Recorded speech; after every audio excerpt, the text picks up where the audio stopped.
Good afternoon, everyone. Hi. Great to see all of you.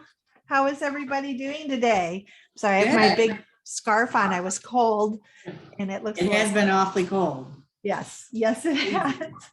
We have a few people still joining, so I'm just going to give everybody a minute to get in the forum, and then I will go ahead and introduce our fantastic presenters. Okay. And we'll get moving right along. Sounds good. So I hope everybody's staying warm on this cold Cleveland day. If you're in Cleveland, you might not be. Oh, yeah.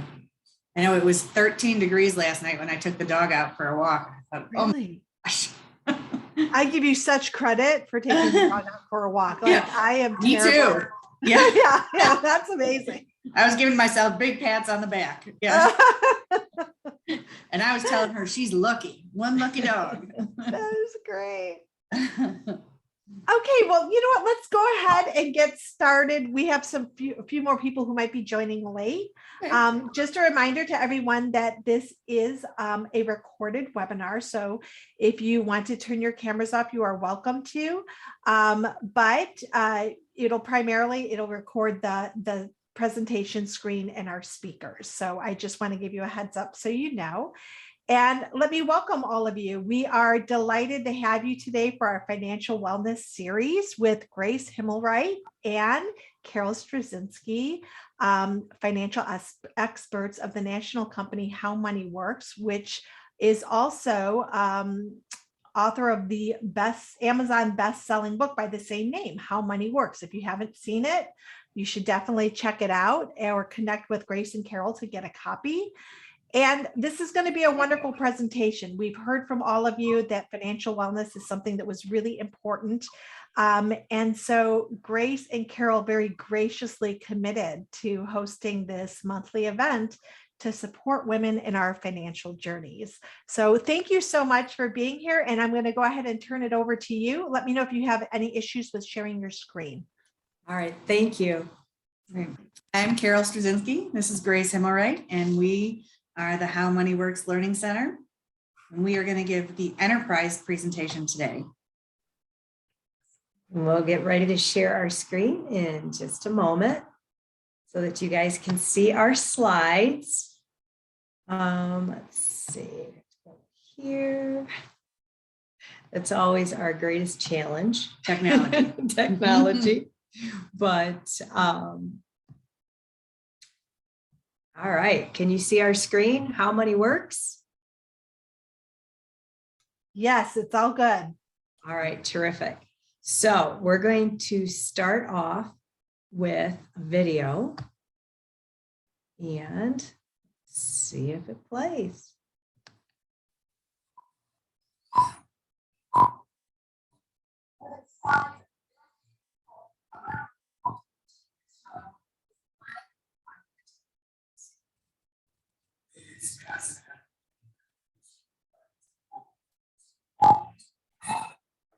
You know what? I don't think that we can hear. It's not taught in school, so people don't know this naturally. You're right. So you grow up not knowing anything about it. You make a lot of mistakes along the way, and we're hoping to educate them and teach them how money really works, so they can learn the cause and effect of all this. All right. And it doesn't have to be generational.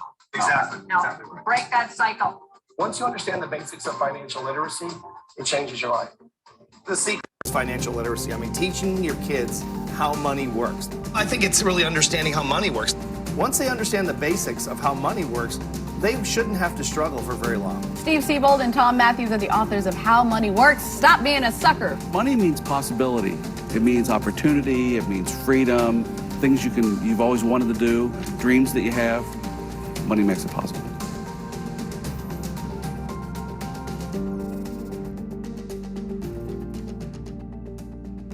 You know, of all the interviews we've had in the last 6 weeks, I'm actually most encouraged by that one.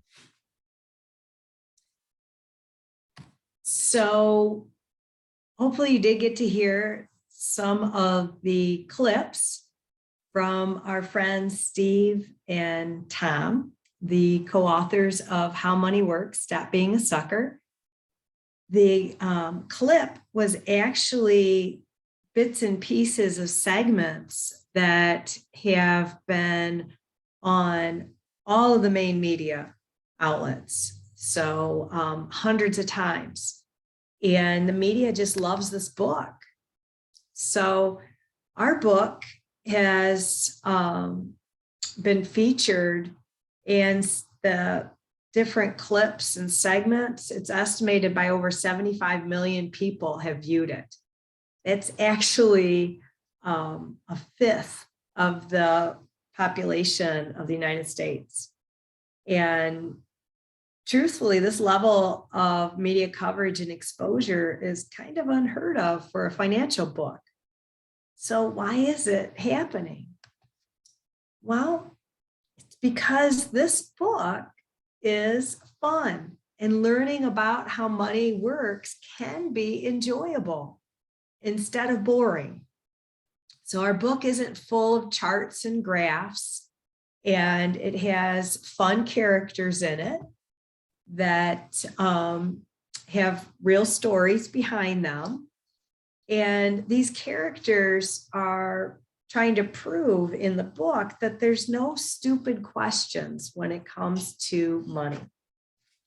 Throughout this course today, you'll get to see a little bit more about these characters, and you'll get to know our cast. If anyone wants a copy of the book, and you put in the chat section your name and email address and where you'd like us to mail you a copy of the book and why you want to read it, we'll gift you a copy. And that's a commitment that we've made to Ursuline.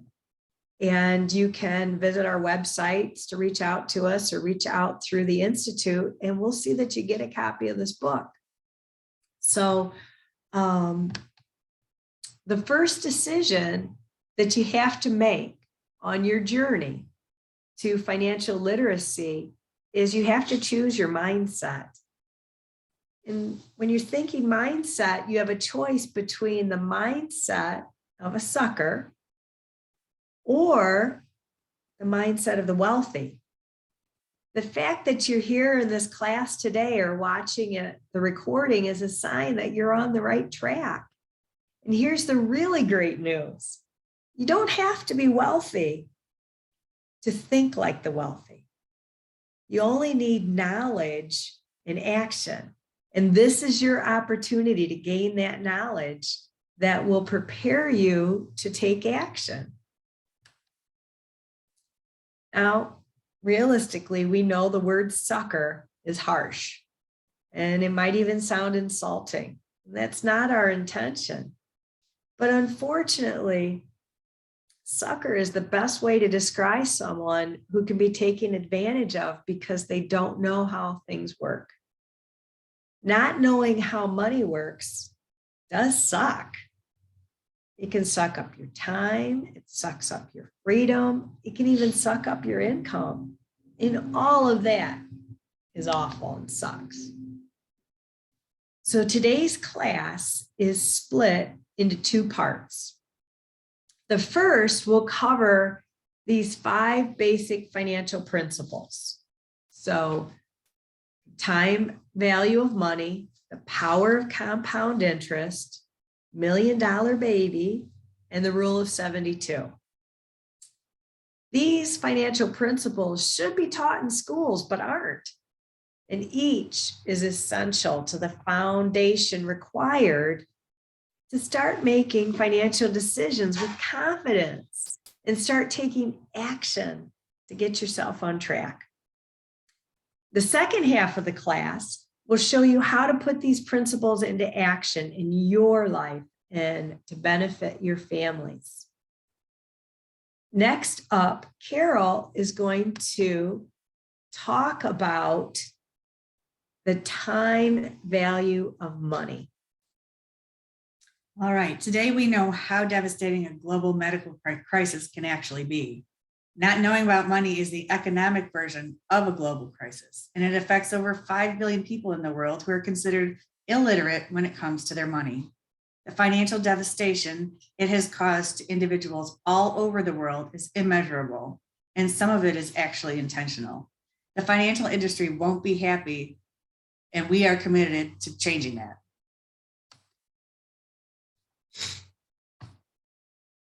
If this were 1920, there would still be millions of adults in our nation who couldn't read. They weren't financially illiterate, they were illiterate. Imagine what life would be like if you couldn't read a prescription bottle or a bus schedule or your child's report card. Public education over the last 100 years changed that. Today, it is absolutely unthinkable to think that someone can't read, but somehow it's still okay for the most of the population to be financially illiterate. We're here to change that. We wrote the book and are giving classes such as this in order to make financial illiteracy as unthinkable as not being able to read. A recent global study of 30% of the people in the world are considered financially illiterate. The study used a simple money quiz to reveal that the vast majority of people from countries all over the world were unable to correctly answer a few simple questions about money. This class will teach you the answer to all those questions and many, many more. It's the reason I teach this course, and hopefully it's why you're here. Look at these numbers. Can you believe that almost half of Americans don't have enough to cover a $400 emergency, or to make their student loan payments on time, or to pay off their credit cards, or even consider retiring?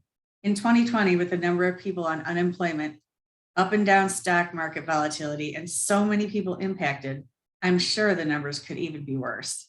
But here's the good news for you and for everyone in this session. With knowledge and action, we can change all of these numbers. How did this happen? One possibility is that only 21 states make students take at least one class on money in high school. And of those that do, they only scratch the surface with topics like balancing a checkbook, which, by the way, who even has a checkbook anymore? Millennials don't use checkbooks. They don't even know what it is. Do you think that's enough financial education? What percentage of schools teach sex ed, lacrosse, and broadcast journalism? Journalism? Almost 50 out of 50. You can't make this stuff up. It makes no sense to us either. Let's spend a few minutes learning about the power of compound interest. The power of compound interest refers to the growth potential of money over time by leveraging the magic of compounding, which is the interest paid on the sum of deposits plus all of the other interest previously paid. Or as Zoe from our book puts it, interest on interest. Mr. Einstein also said compound interest is the greatest mathematical discovery of all time. He obviously thought a lot about many things in his life, and he put the power of compound interest right up there with E equals MC squared. Here's an example of how saving money with compound interest can be a game changer.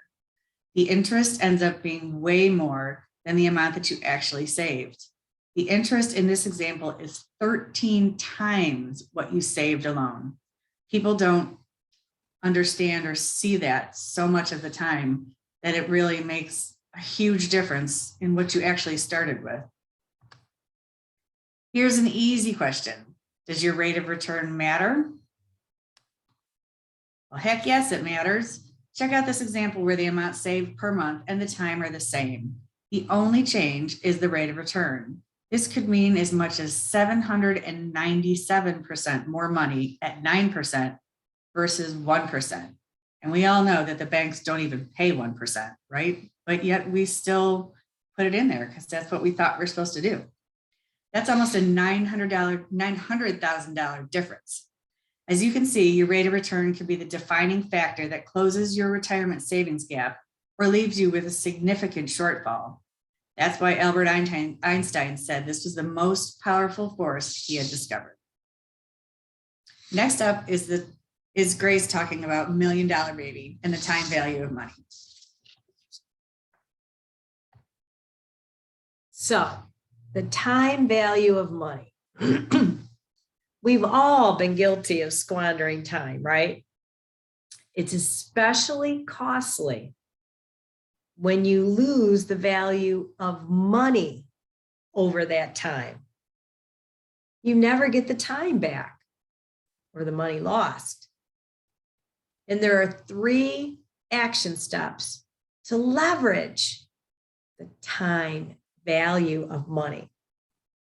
See them on the screen. 1, start now. Don't procrastinate. 2, save regularly. Pay yourself first. And 3, be patient. Starting earlier, well, is always a good idea. But let's look at this example.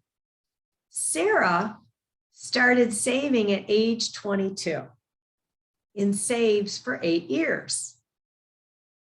George, on the other hand, he gets a later start. Do you see that? But tries to make up for it by saving for a much longer period of time. In fact, the difference in time is George saves for 38 years compared to Sarah's 8 years. So who has more money in the end? You can see Sarah does. Sarah has more money even though she saved 4.75 times less money. Again, why? Because she started sooner. Here's a picture of the numbers that breaks it down by age. So look on the screen and find an age close to yours. If your goal for retirement was $1 million, well, for each $1 million you want at retirement, you can see the monthly amount based on your age that you need to save to hit that goal. All right, so are you 30? Well, at 30, you need to save $282 per month to have $1 million at retirement. Well, what if you're 40? At 40, you need to save $731 per month. You know, at some point, you will outpace your ability to hit a monthly savings amount that's necessary to hit your goal. You simply can't afford it. So at that point, sadly, you have 2 choices. Shrink your dreams for retirement or find a way to earn money in your retirement. So now let's look at an example of something most parents and grandparents dream about. If you have children or plan to have children, or you have grandchildren or hope to have grandchildren, you always want them to have it better than you did. That's only natural. This example that I'm going to share with you now, called $1 Million Baby, is a reimagining of how parents and grandparents can work together maybe and leave a legacy for the kids. It's a strategy that applies both the power of compound interest that Carol presented, the rule of 72, and the time value of money that we just looked at. And this is a new way that makes the traditional end-of-life wealth transfer seem old-fashioned and unnecessary. We call it $1 Million Baby. Because you know what? Only 20% of children will receive any kind of inheritance. So we're going to show a common sense strategy using the power of compounding and the time value of money that reimagines the way people will help their children plan for a secure retirement. If you want to give your children or grandchildren $1 million at their retirement, which is more likely? When you pass, you give them each $1 million in cash, or when they reach retirement, you give them $1 million in cash when they're adults and you've saved enough and you're secure. Or you develop a plan to save a fraction of $1 million and you start it when they're young. So let's put this in perspective. How many people have purchased a used car recently? And it's reasonable to think you're going to put about $2,500 down or some amount down and pay at least $250 a month And you're going to do that for 4 years, at least. Well, let me ask you this. Is the goal of leaving a legacy and a secure retirement a priority? Is it at least as important as buying a car at that point in your life? Because if you can afford a used car and our description, you can develop a plan for your kids or your grandkids to have $1 million waiting for them in retirement. So here's our example. Here's Hector from our book. And Hector and his relatives get together and they decide that they're going to put $2,500 into an account for Hector's son. And then for just 4 years, every month, they're going to save $250. Then years later, thanks to that one used car payment and purchase amount, Hector's son can have an account worth around $1 million when he retires, conservatively $1 million when he retires. And we like to give credit to the book because there's a chapter in there about $1 Million Baby. And truthfully, thanks to the power of compound interest and the time value of money. Now, this leads us to one of my favorite parts of the class, when Carol is going to get us even deeper into the rule of 72. Well, we're now going to talk about the rule of 72, which is magical. Have you ever heard about it before? It's a little known mental math shortcut that the wealthy have used for years. Everyone should know it. You simply divide any interest rate into the number 72, and it tells you how long it takes for your money to double. It works for you if you save money, but it works against you if you borrow money. At 1%, which we know is more than most of the banks are paying, it takes 72 years for $1 to turn into $2. That is a long time. Would anyone knowingly choose that on purpose? But we do. We put the money in the banks every day. So we have to keep that question in mind. We will come back to it. As you can see, the better rate of return you get, the faster your money can double. At 3%, it takes every 24 years. At 6%, every 12 years.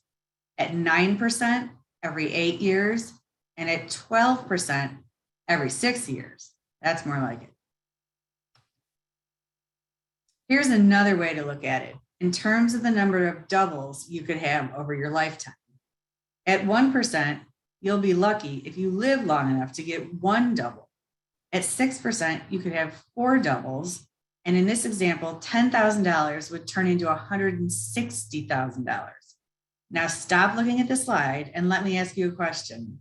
If I tell you that at 6%, you'd have $160,000 and I offer to double your interest rate, how much money would you guess you'd have? I think most people would simply double the money. But the answer isn't $320,000. It's $2.5 million. It's twice the rate of return, but it's 16 times the money. That is the power of compound interest and letting your money grow on top of the growth that's already in there.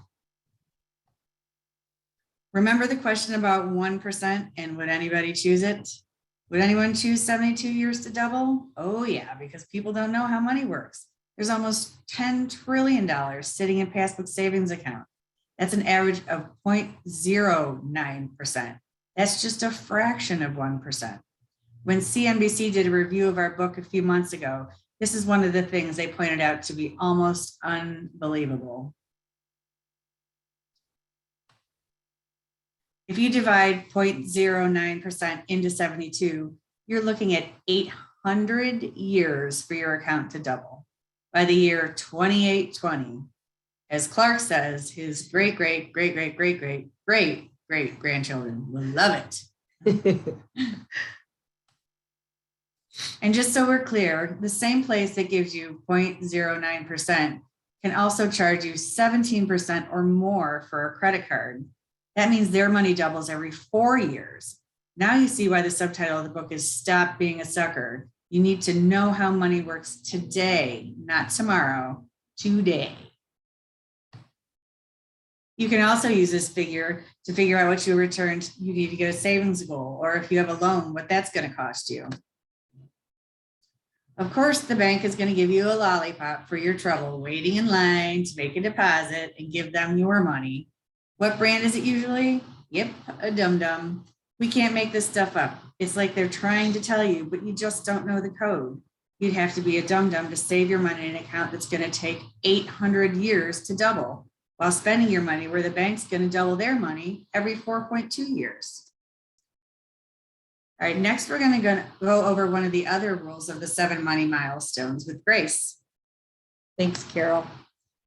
So now that we've covered the 5 of the most important financial concepts that should be taught in schools but aren't, it's time to put them to work.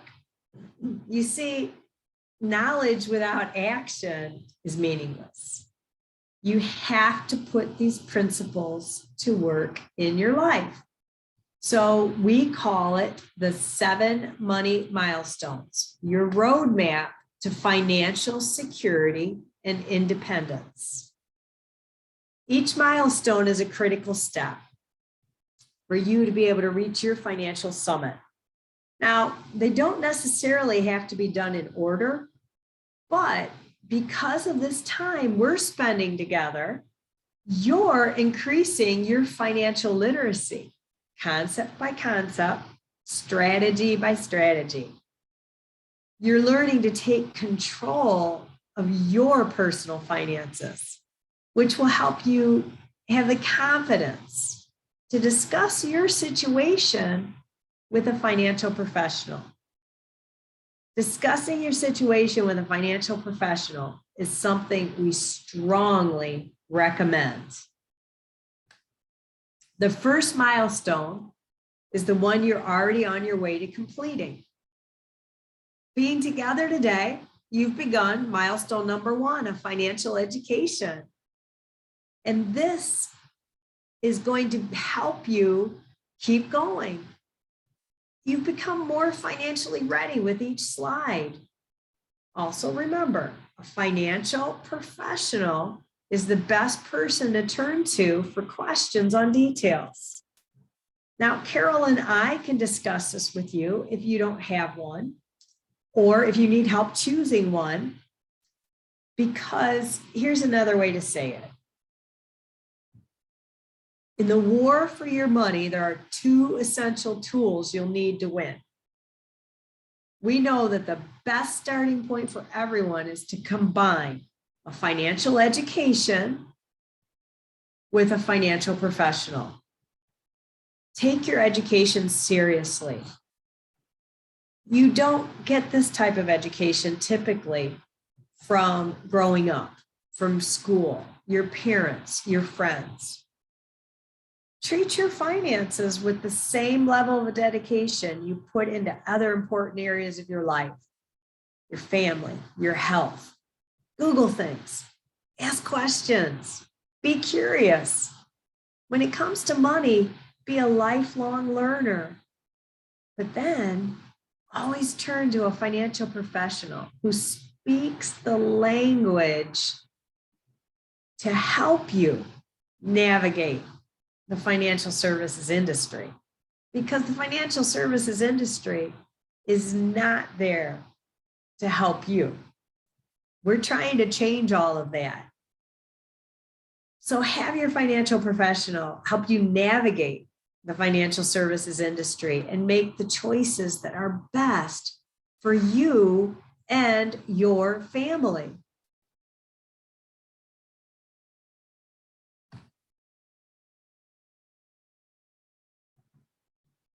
This is the time when you don't want to hike the mountain alone, all right?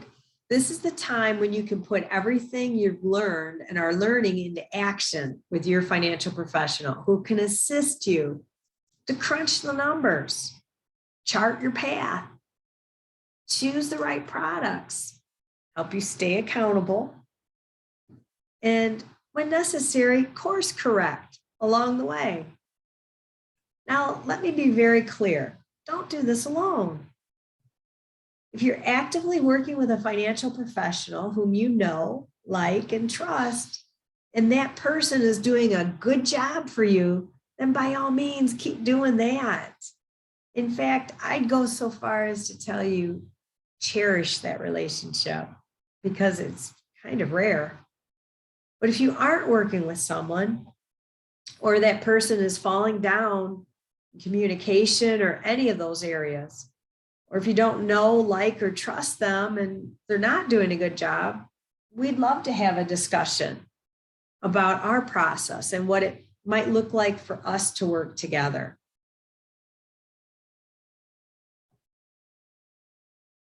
So next, Carol is going to talk and teach us more about proper protection. Money milestone number 2.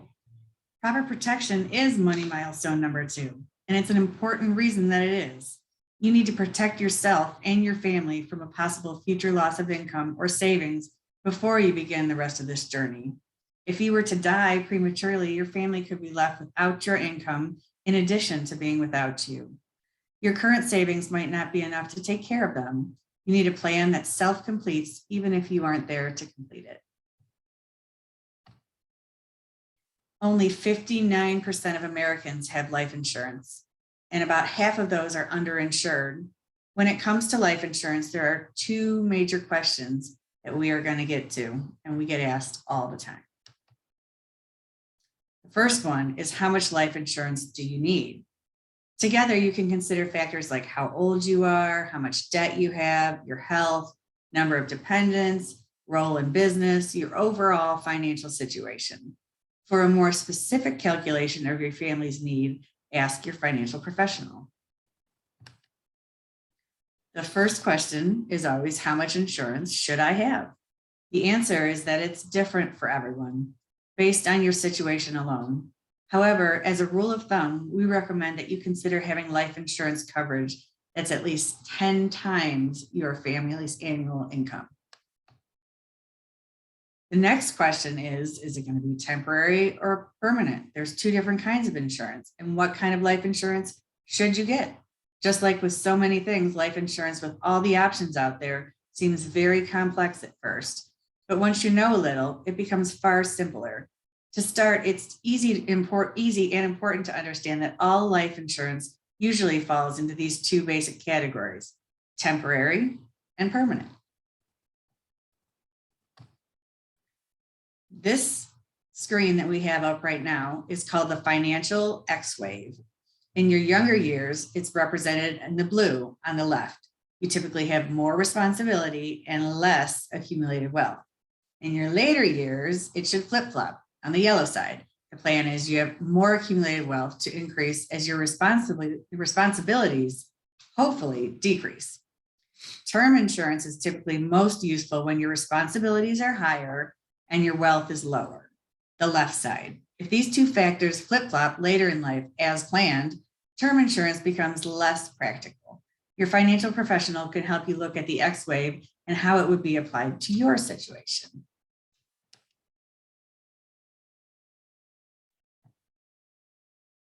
All right, life insurance falls into 2 basic categories: temporary and permanent. First, let's look at temporary life insurance, which is more commonly called term insurance.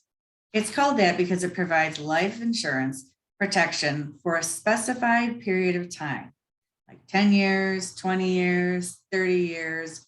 It's the most affordable life insurance available because it provides one core feature: a death benefit, the money that gets paid to your beneficiaries when the insured person dies, and because it expires after the term.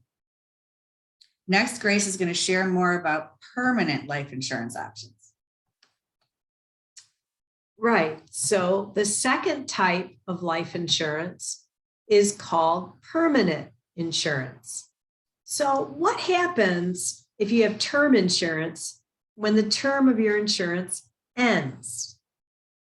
There are 2 scenarios you can look at. Scenario 1 is that if you don't need coverage anymore, you don't need to protect anyone with a life insurance death benefit, then you can simply let your policy end.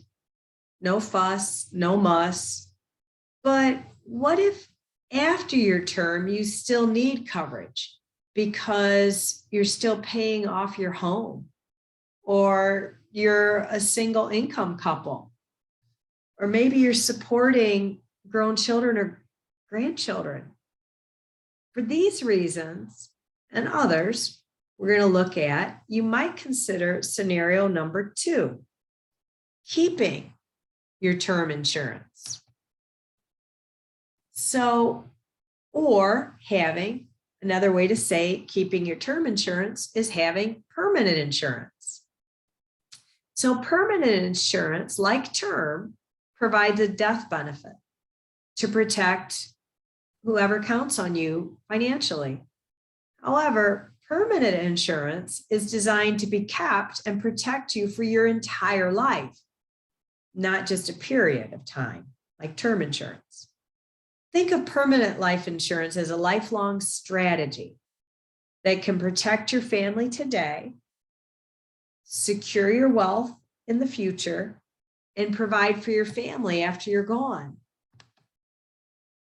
Long-term care insurance is coverage that helps cover out-of-pocket expenses that can really add up.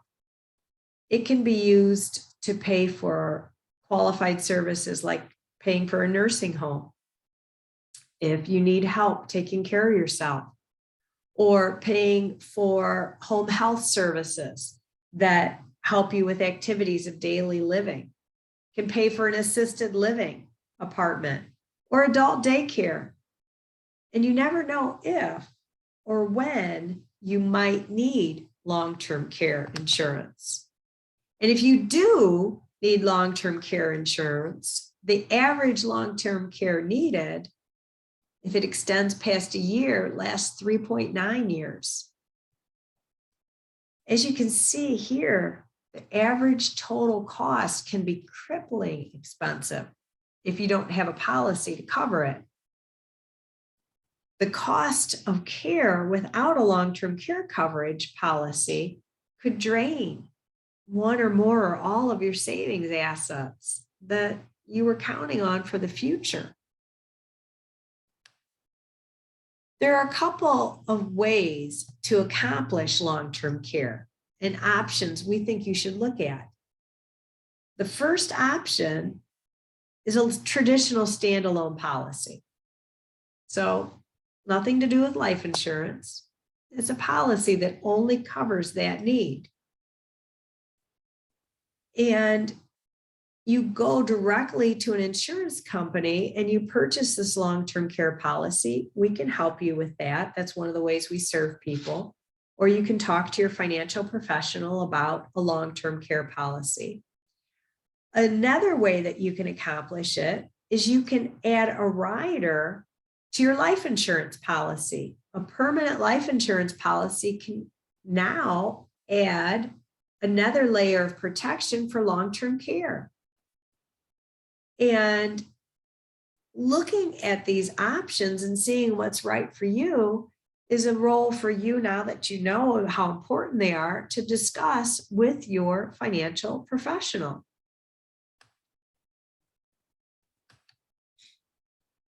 So let's talk now about the cash value component of a permanent insurance policy and why can that be so important.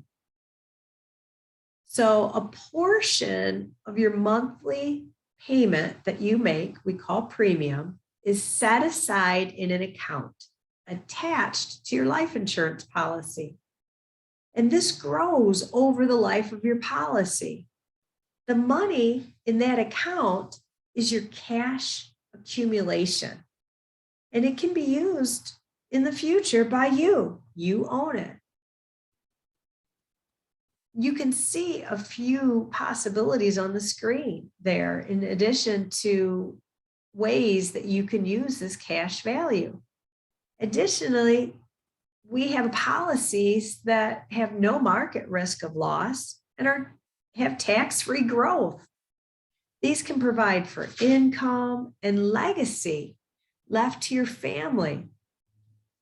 So you can see that in addition to death benefit, life insurance can have some very other important tasks. And when you look at them all together, the advantages of a cash value benefit is very powerful. These other benefits, as Dana shares, that can be included with a permanent life insurance strategy can make a huge difference. Things like no market risk, handling your long-term care coverage need, tax-free growth, tax-free income, and a tax-free legacy. You see, avoiding taxes is extremely important to consider because it can directly and significantly impact how much money you'll live on in retirement and the amount that you'll leave to your heirs. Next, Carol is going to cover Money Milestone number 3, Emergency Fund, and Money Milestone number 4, Debt Management. Hello again. Once you have milestone number 2 covered, it's time to tackle milestone number 3, creating your emergency fund. We recommend that you save at least 3 to 6 months of your annual income to prepare for any unexpected expenses like unforeseen medical bills, home appliance repairs or replacement, and hassles like major car fixes. And don't forget, costliest of all, possible unemployment. If you're currently living paycheck to paycheck, like many of us are today, your emergency fund could be the insulation that separates you from financial disaster if something happens. Check out these sample annual incomes and how much you'll need to fit our 3 to 6 month income guideline. There are 2 rules to an emergency fund. Rule number 1, your emergency fund is only for unexpected emergencies. That's all, that's it. Not for gifts, getaways, buy one, get one sales, and it doesn't matter if it sits in your checking, savings, or a separate account, as long as you're not tempted to touch it for anything but a real emergency. Rule number 2 is if you need to use your emergency fund to fix a car, replace a fridge, replace brakes, don't hesitate to use this money. That's what it's there for. Just make sure that afterwards you add a little bit of money back each month until your emergency fund is full again. TJ has a good question, which you might be thinking too. Where do you get the money to create emergency fund? The best tactic, especially if income is tight, like for most, is to put away a little bit of money every month until you reach it. Don't buy that coffee, eat dinner at home, whatever you can to pay yourself back so you can reach that goal of the 3 to 6 months income saved. Think of it like a payment to yourself, due until you achieve that goal. Once you've worked with your financial professional to square away your proper protection and your emergency fund, it's time to talk about managing your debt. Milestone number 4. Before you can fully enjoy financial security and independence, you'll need to look at your spending habits and strive to reduce and eventually eliminate your debt. We hate to say this, but in our culture, debt is a sweeping crisis perpetuated by a society of suckers led astray by their instant gratification desires of their generation. That is a mouthful, but it is true. There's no shame in admitting you struggle with debt, as it's one of the most common threats to having a sound financial future. But it's something you have to face, and it's best faced head on with the support of your professional financial person. The average American today has $28,900 in personal debt, not including mortgages, and have many, many more. And don't forget, over half the Americans suffer from some kind of anxiety that relates to that debt. So it's not good either way, personally or financially. When debt is removed, we can enjoy life more fully and more freely. Things have been hard without all that's been going on right now. There are about 5 tips to eliminate and stay out of debt.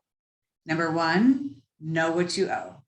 Number 2, no more late payments. Number 3, go after one debt at a time. Number 4, stop charging and cancel unused subscriptions.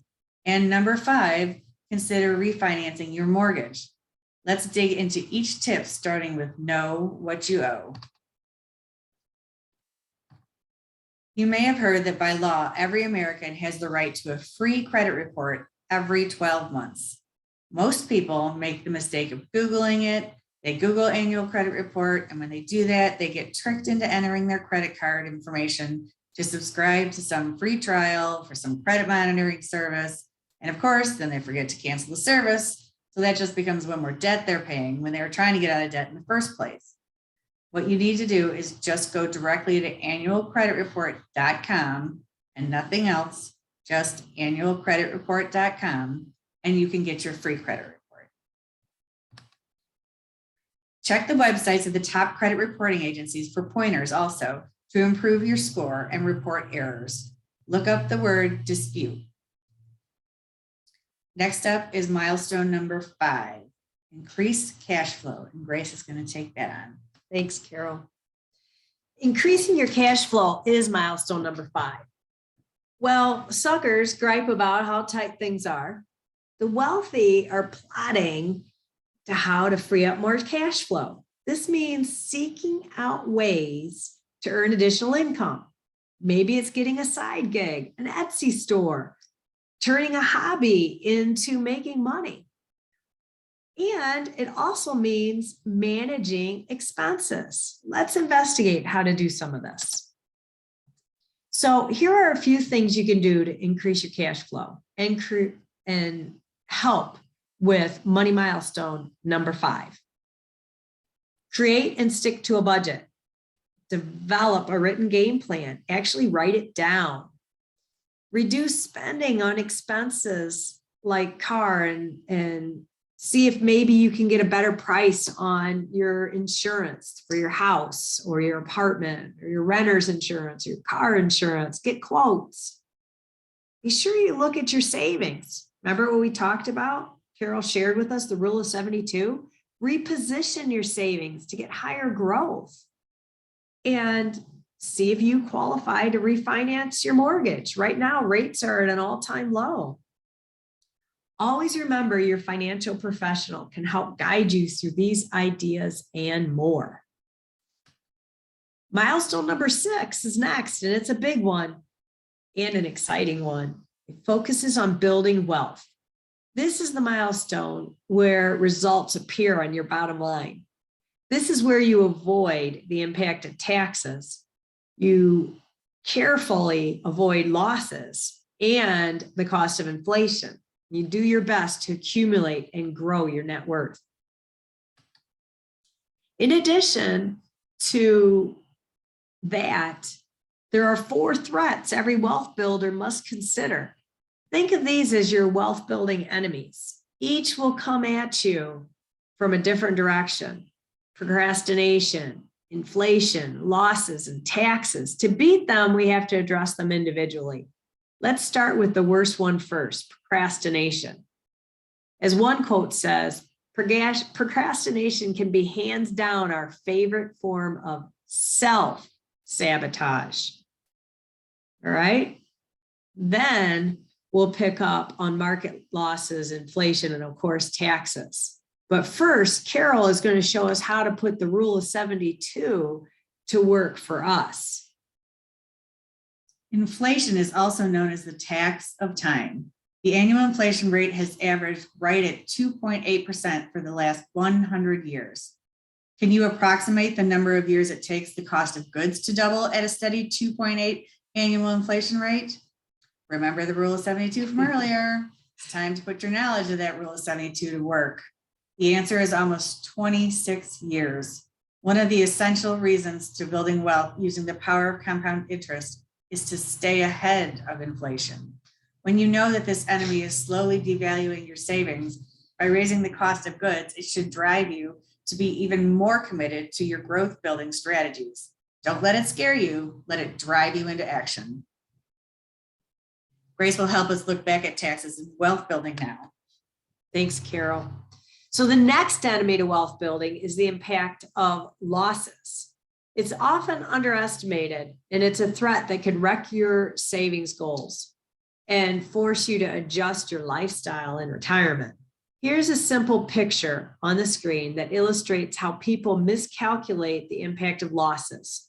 If you were to lose 50% of your investment, which happened twice in the stock market in the last 20 years, what percentage of gain would you need to get back to 100%? Is the answer 50%, Carol? No. 100%. It takes 100% gain after a 50% loss to get back to even.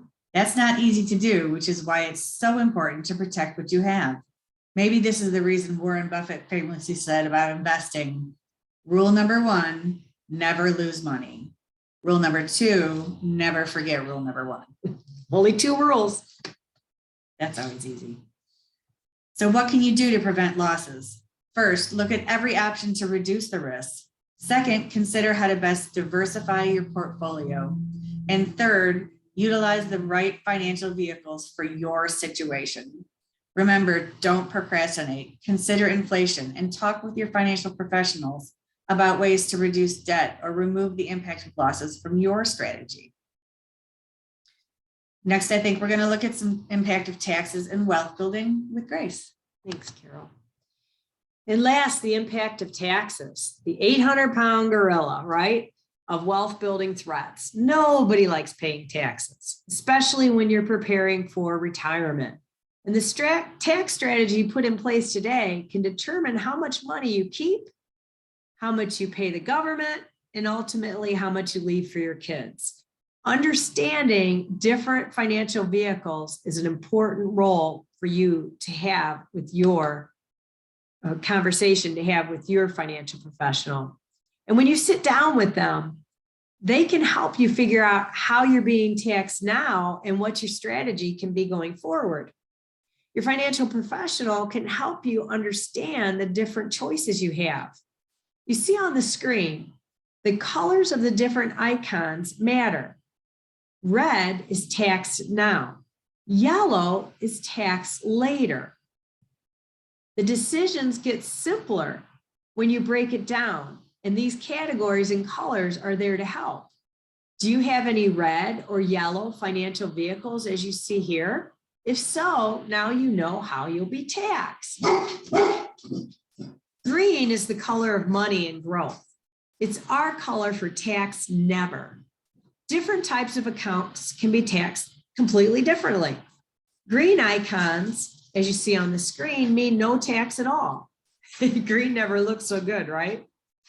Are any of these tax never vehicles part of your wealth building strategy? Again, your financial professional can help you choose the right products for you. If you save $10,000 at age 29 and it earns 9% annual return until you retire, you'll have over $250,000 when you reach 65. Now think like a farmer for a minute. Would you rather pay taxes on the seeds that you plant or on your bountiful harvest? A farmer would rather pay taxes on the seed, right? Not the harvest. An investor would rather pay taxes on the money before it grows and not after. You either pay taxes now, later, or never. Which one will apply to you? It depends on the vehicle you choose. Again, this is where a financial professional can help you. In a recent Gallup study, 85% of non-retired American investors strongly agreed that having a guaranteed income stream in retirement to supplement Social Security benefits is critical. Guaranteed income can help you avoid the risk of running out of money in retirement. Oops.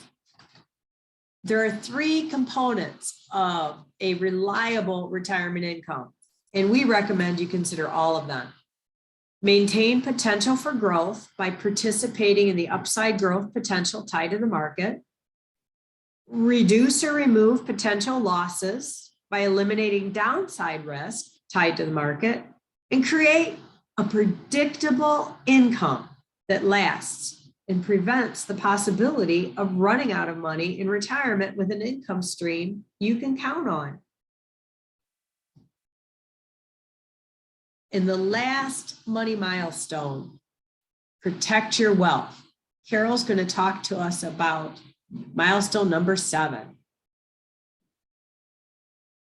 The last milestone is about protecting your wealth and creating a will to guard your legacy.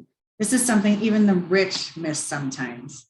Both Prince and Aretha Franklin both died just a few years ago and had sizable estates, but neither one had an estate plan. Both left their families and their business partners with an emotional, financial, and legal mess, taking years to sort out. This shows how important it is to protect your wealth with an estate plan. According to a Rocket Law survey, 64% of Americans do not have a will. Not surprisingly, the number is higher for younger Americans. 70% of those aged 45 to 54, then for older Americans, 54% of those aged 55 to 64 do not have a will. Prince was only 57 years old. There are 4 documents your estate plan should include. You will need a will, financial power of attorney, an advanced healthcare directive or living will, and a HIPAA release. If you think estate planning will be too expensive or time consuming, then you haven't considered the cost of your loved ones down the road. The truth is there are options for almost every budget. While it used to cost thousands to put these documents into place, now it just costs hundreds. And this is a milestone to check off right away. A great resource that we have that we share with our clients, so this worry isn't there anymore. Each milestone is a critical step to help you reach your financial summit. And because of this, we're spending time together. You're already increasing your financial literacy, concept by concept, strategy by strategy, and you're learning to take control of your personal finances, which will help give you confidence to discuss your situation with a financial professional. And again, something we highly recommend. This is the time when you can put everything you've learned in action with your financial professional. They can assist you to crunch the numbers, chart your path, choose your products, stay accountable, and when necessary, course correct. Don't try this alone. Let me say this again. If you're actively working with a financial professional whom you know, like, and trust, and that person is doing a good job for you, then by all means, stay the course. Keep doing just that. In fact, I'd go so far as to tell you that is one of the best relationships, and you need to cherish it because sadly it's rare. But if you aren't working with someone, or if that person is not meeting your expectations, or if they're not doing a good job for you, Carol and I would love to have a discussion about our process and what it might look like for us to work together. So here's what working together might look like. We don't have a one-size-fits-all solution. We know that everyone is different and everyone is starting from a different place, and most want to get to a different place. This works like driving directions on your mobile phone. 2 points of reference is all you need, where you are and where you want to go. The same is true to chart the course for your financial roadmap. So we break this down into 2 parts. The first part is called a discovery call. This is a quick, non-threatening telephone call where we spend 15 to 20 minutes discussing things like your family, your career, what you're currently doing from a savings and insurance standpoint, and most importantly, what your future goals are. Then we take a few days and crunch some numbers. We are free agents, so we go to the marketplace and we find the companies and the products and the services that would best fit to take you from where you want to go, where you are now, to where you want to go. And we schedule a solutions appointment, which is, again, typically 30 to 45 minutes, where we make a few specific recommendations on how we think that we can best implement the 7 money milestones. The best way to prepare before your discovery call is to read the book, How Money Works. Stop being a sucker. If you don't have a copy, contact me. I'll be happy to get you a copy. You can put your name, your email address, and your physical address of where to mail it to, and why you're interested in reading the book, and we'll get it to you. The step of reading the book is so important. We asked the fun-loving character from the book, Clark, to make a video about it, and here he is now. Listen to my voice. You want to read the book. The future hangs in the balance. Read the book. See, this is why you need to know how money works, so you don't buy cheap stuff off the internet.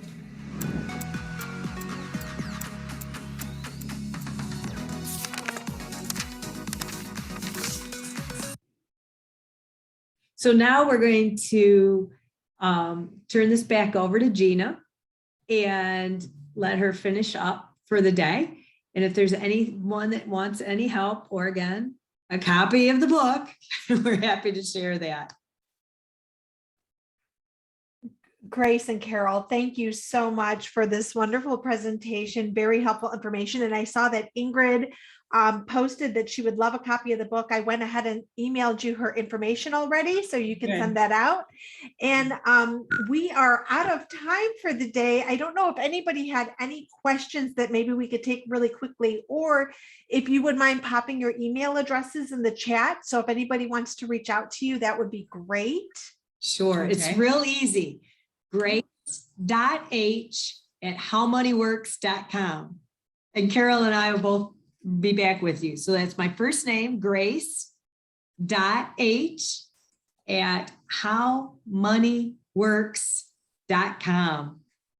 Perfect. I just posted that in the chat for anybody. Yeah, no, that's great. For anybody who wants to copy it, Christine, I just got your address copied. I'll make sure that Grace and Carol get that. I'll send that right over. And I want to thank everybody for being here today. We appreciate you, and we're grateful that you are a part of our Institute community. And again, thank you to Grace and Carol for the presentation. And we will be continuing this series every month on the first Tuesday of the month. So please join us for new topics every month on financial wellness, as it is one of the most critical aspects that we could be focused on. So thank you again, and have a wonderful day, everybody. Happy New Year. Thanks. Bye. Bye.